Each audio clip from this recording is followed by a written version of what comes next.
Bollywood actor and stand up comedian Vir Das की national award winner बहन तृष्णा दास ने रिसेंटली एक स्टेटमेंट दिया, जिसके बाद पूरी इंडस्ट्री में सनसनी फैल गई।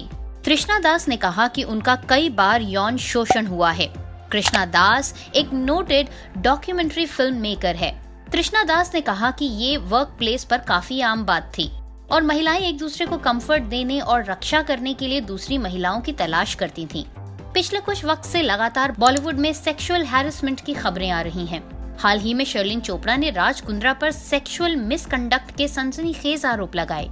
अब एक्टर वीर दास की बहन और national award winner documentary film maker तृष्णा दास ने इस पर बात की। हाल ही में एक न्यूज एजेंसी IANS से बातचीत में तृष्णा ने कहा कि वो भी कई बार यौन शोषण की शिकार हो चुकी हैं। बाहर से चकाचौंध और ग्लैमर से भरी इस फिल्मी दुनिया के अंदर बहुत ही कालिख और घिनौनापन है। उन्होंने कहा कि पहले जब वो बतौर डॉक्यूमेंट्री फिल्म मेकर काम करती थीं, तो कई बार यौन शोषण का शिकार हुई। ये वर्क प्लेस पर काफी आम बात थी। तृष्णा ने आगे कहा कि तब कोई सोशल मीडिया नहीं था जहां कोई अपनी कहानी को साझा कर सके, इसलिए कोई जवाबदेही भी नहीं थी। इस तरह के उत्पीड़न सहन करने के बाद चुप रहना भी आम बात थी।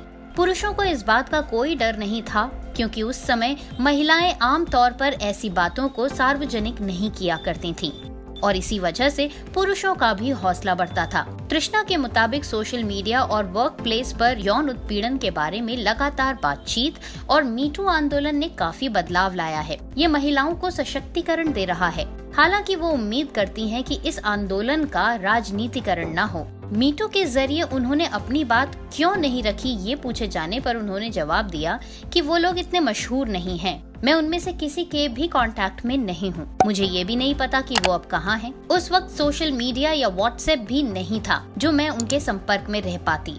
तृष्णा दास के इन बयानों से ये साफ साबित होता कि बॉलीवुड में महिलाओं के लिए काम करना कितना मुश्किल काम है। लेकिन वो महिलाएं जो ईमानदारी से बॉलीवुड में काम करना चाहती हैं, जब वो इस तरह की घिनौनी हरकतों का शिकार होती हैं, तो उसकी जिम्मेदारी कौन लेगा? वो पुरुष जिन्होंने उनके साथ इस तरह की हरकत करी, या फिर वो महिलाएं जिन्होंने पुरुषों को ऐसी हरकत करने के लिए बढ़ावा दिया?